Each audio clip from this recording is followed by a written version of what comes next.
Se rassurer de la quantité d'une denrée alimentaire ou d'un produit que l'on désire acheter ou encore du volume d'essence dont on se procure dans une station-service, voici autant de gestes quotidiens qui sont régis par la métrologie. Au-delà de ces exemples, la métrologie est cette science des poids et mesures qui vise à garantir les droits des consommateurs en prévenant d'éventuels cas de fausse mesure. Dans le cadre de la mise en œuvre de sa politique industrielle commune, notamment la composante promotion de la qualité, l'UEMOA, l'Union économique et monétaire ouest-africaine a institué un règlement sur la métrologie dans les États membres. Son objectif est de faciliter les échanges intra- et extra-régionaux par la réduction des obstacles techniques au commerce liés à la mesure, grâce notamment à la mise en place d'un système harmonisé de métrologie conforme aux exigences internationales dont il est question au cours de cette rencontre. Il y a aujourd'hui dans nos pays des structures reconnues qui sont capables d'apporter aux entrepreneurs les services techniques dont ils ont besoin pour qu'en fait, et leurs produits, et leurs outils même de production puissent être conformes à ces normes-là. Je crois que ce sera le résumé même de la démarche que nous faisons en promotion de qualité, qu'il s'agisse en matière d'industriel de mise à niveau, ou qu'il s'agisse de ce que nous faisons aujourd'hui ici.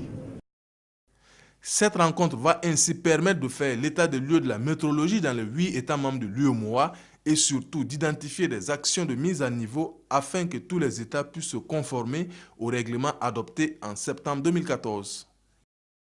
Étant donné que nous sommes 8 États membres, il faut que nous ayons les mêmes procédures qui sont harmonisées et qui sont applicables au niveau de tous les États membres. Et cela est d'autant plus nécessaire pour qu'il n'y ait pas de distorsions ou bien des contraintes qui peuvent relever de l'application des textes réglementaires en matière de vérification de la conformité des instruments de mesure. Mais déjà, certains pays de l'espace communautaire ont une longueur d'avance. Ainsi, le Bénin, grâce à la structuration de son système national de métrologie, et le Burkina, qui est la référence communautaire en matière de mesures relatives à la température, se distinguent. Il faut qu'en Afrique, plus particulièrement en Afrique de l'Ouest, nous puissions mettre en place l'infrastructure de la métrologie. Et plus globalement, l'infrastructure qualité qui a 5 piliers. 5 piliers au nombre desquels nous avons la normalisation, la métrologie, règlement technique, les organismes de certification et l'accréditation. Au nombre des organismes de certification, nous avons l'inspection, nous avons les laboratoires. Et toutes ces institutions sont d'une portée très importante pour l'infrastructure qualité. Pour l'espace UEMOA, donc nous jouons le rôle de référence en température. Donc du coup, cet atelier nous permettra donc de revenir sur ce que le Burkina est en train de prendre dans ce domaine, pour les montrer ce que nous voulons faire, qu'est-ce que nous pouvons les apporter en termes de température, en termes de référence, et aussi partager bien entendu notre expérience. Comme vous l'avez vu, les autres pays sont encore un peu à la traîne, donc nous pensons pouvoir donc partager notre expérience.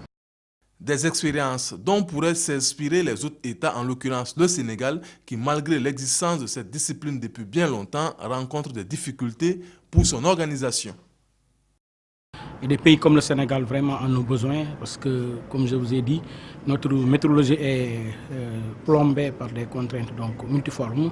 Et aujourd'hui, il est heureux de savoir que l'IMA est en train de faire des efforts en termes d'appui pour les structures nationales de métrologie, en termes de formation. L'Institut national polytechnique Félix Houphouët-Boigny de Yamoussoukro en Côte d'Ivoire a été désigné pour piloter la formation en métrologie dans l'espace communautaire dans le but de mettre à la disposition des États membres des ressources humaines de qualité. En entendant tout à l'heure les pays développer cet aspect, on a vu qu'il manque de compétences. Il n'y a pas beaucoup d'ingénieurs dans le domaine de métrologie.